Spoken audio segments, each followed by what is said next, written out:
Alors, rétention d'eau, voilà quelque chose qui pose problème aux femmes. Alors, il y a un flou, il y a une méconnaissance derrière ce rétention. Rétention, ça veut dire quoi? Garder, etc. Donc là, je suis content de vous avoir avec moi parce que vous êtes monsieur rétention d'eau. Vous êtes connu pour ça, vous avez écrit des livres là-dessus, entre autres. Et j'aimerais avoir votre point de vue, sur ce qu'est la rétention, comment on la reconnaît, chez qui vient-elle de préférence, et dans un deuxième temps, surtout, bien entendu, qu'est-ce qu'on peut faire contre cette rétention? C'est vrai que c'est un problème hyper fréquent. Chez les femmes, pratiquement une femme sur 4 se plaint de rétention d'eau.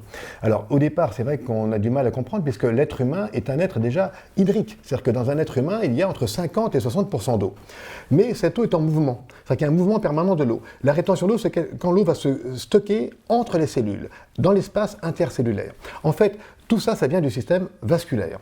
Nous avons, vous le savez, dans le corps humain, plus de 160 000 km de petits vaisseaux qu'on appelle les vaisseaux capillaires, tout petits, ils sont de l'ordre de 5 microns. Capillaires parce qu'ils sont presque aussi petits que des cheveux. Ils sont plus petits encore, ils sont 100 fois plus petits qu'un cheveu. Un capillaire, c'est tout petit. 100 fois plus petit qu'un cheveu. Un capillaire, il y a 800 milliards de cellules dans le corps humain. Chacune de nos cellules est nourrie par un capillaire artériel et drainée par un capillaire veineux. Donc c'est tout petit, c'est de la taille de la cellule, 5 microns, tout petit. Les capillaires ont deux rôles. Non seulement ils amènent du sang dans les cellules pour les nourrir, ils apportent de l'oxygène, des nutriments, puis après ça va drainer tout ça, mais ils vont aussi laver nos cellules. Tous les jours, il y a de l'eau qui sort des capillaires artériels, qui lave toutes nos cellules et qui va être entièrement réabsorbée par les capillaires veineux et par les capillaires lymphatiques. Si il y a plus d'eau qui sort que d'eau qui rentre, c'est là qu'on parle de rétention d'eau. Et quand cette rétention d'eau se voit, on parle d'œdème. L'œdème, c'est de la rétention d'eau, mais qui est simplement invisible. La rétention d'eau, parfois, n'est pas visible. Il y a des femmes qui vous diront « Je sais que j'ai des rétentions d'eau, docteur, je gonfle, les paupières gonflent, le visage gonfle un peu avant les règles, quand il fait chaud, ou mes chevilles quand je prends l'avion. » Mais ça ne se voit pas quand on les voit. Il n'y a pas d'œdème au moment où on les voit. Donc, vous nous avez parfaitement expliqué les causes de la rétention d'eau, la diversité des raisons, et maintenant, comme toujours avec les femmes qui sont impatientes de savoir ce qu'elles vont pouvoir faire pour réduire, atténuer leur rétention d'eau. Alors la première chose à faire quand on a la rétention d'eau, c'est d'abord de bien saisir la cause. Il y a 5 grandes causes, veineuses, lymphatiques, hormonales, osmotiques, donc liées à l'alimentation, et aussi inflammatoires, donc il faut connaître la cause. Et bien, une fois qu'on a cette cause, alors si on a une rétention d'eau, par exemple d'origine hormonale, ce qui est quand même très fréquent, donc ça veut dire qu'on gonfle pas seulement des pieds et des chevilles, on peut gonfler également des paupières, on a du mal à enfiler ses bagues, c'est souvent rythmé par les rythmes hormonaux, donc ça va être quand on va prendre une pilule trop dosée, ou au moment des grossesses, ou au moment des règles, ou au moment de la... Les jours qui précèdent les règles. Alors, on appelle ça le syndrome prémenstruel. Avant les règles. Au moment des règles, ça va un peu mieux. Ça fait partie du syndrome prémenstruel, c'est-à-dire qu'on va avoir des gonflements, des tensions au niveau du bassin, au niveau des seins, au niveau des jambes, des gonflements avant les règles. Donc c'est lié à un phénomène hormonal. Les hormones jouent sur la perméabilité des vaisseaux. Donc lorsque c'est d'origine hormonale, alors la première chose à faire, c'est d'essayer évidemment, alors soit c'est des choses qu'on peut pas éviter, ce sont des gonflements qui sont liés à la grossesse ou qui sont liés à la périménopause, à ce moment-là on va les compenser. Alors on va compenser au niveau des jambes, on va mettre une contention, et au niveau du général, on va prendre des draineurs, c'est-à-dire qu'on va prendre des produits à base de plantes, vigne rouge, amamélis, marron d'Inde, qui vont aider à drainer. D'ailleurs, c'est une chose que je vais dire maintenant, mais qui est commune pour toutes les causes de rétention d'eau. Il existe un régime anti-rétention d'eau, un régime qui favorise le drainage de l'eau. Ce régime, d'abord, comprend des sources de vitamine E et de vitamine P, qui sont les deux vitamines qui agissent sur la perméabilité capillaire. Donc tout ce qui est fruits rouges, cassis, myrtille, framboise, sont favorables au bon drainage. Et puis également, il faut s'assurer qu'il y a un taux de protéines suffisant dans l'alimentation. On dit souvent qu'il faut manger 1 gramme de protéines par kilo de poids. Donc il faut le vérifier. Vous avez parfois des jeunes femmes qui sont végétariennes ou végétaliennes qui sont bien en dessous de ça. Vous faites simplement une protéidémie, une mesure, une prise de sang au niveau veineux et vous regardez le taux de protéines dans le sang. Si c'est inférieur à 110 grammes par litre, elles sont en hypoprotéidémie, qui est une des causes principales de rétention d'eau.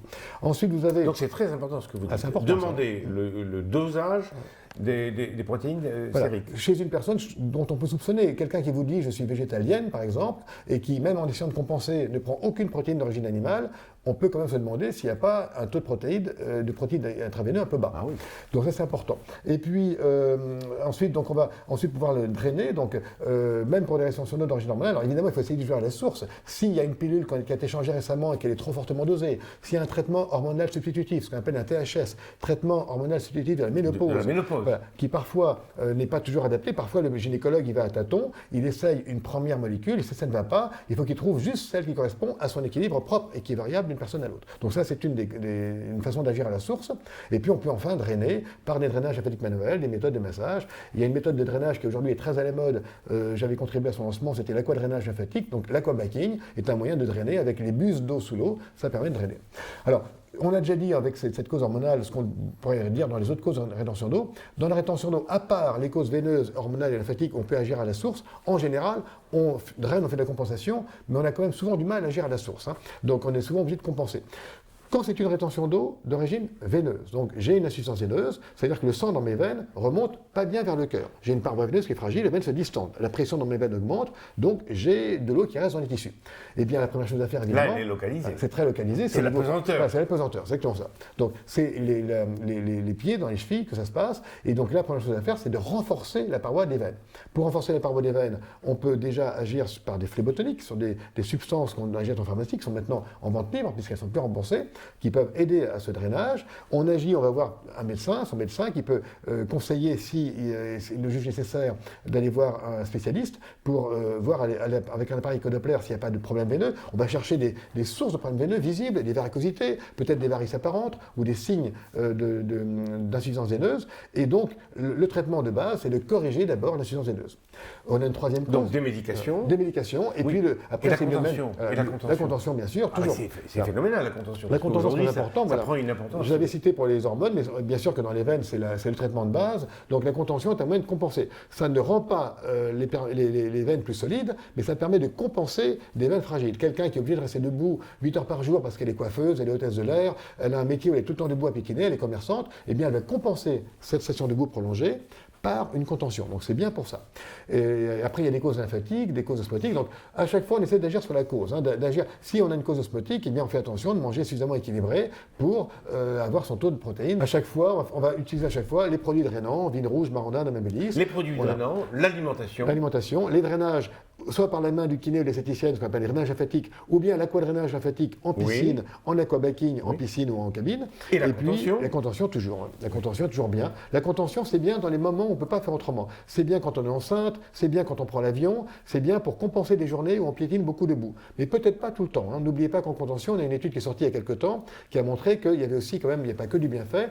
Quand vous soutenez une veine, enfin une jambe de façon prolongée, ce que vous améliorez au niveau des veines, ce que vous avez gagné au niveau des veines, vous le perdez au niveau du muscle. Donc il ne faut pas oublier que la meilleure contention pour les veines, c'est quand même le muscle. Donc c'est de marcher.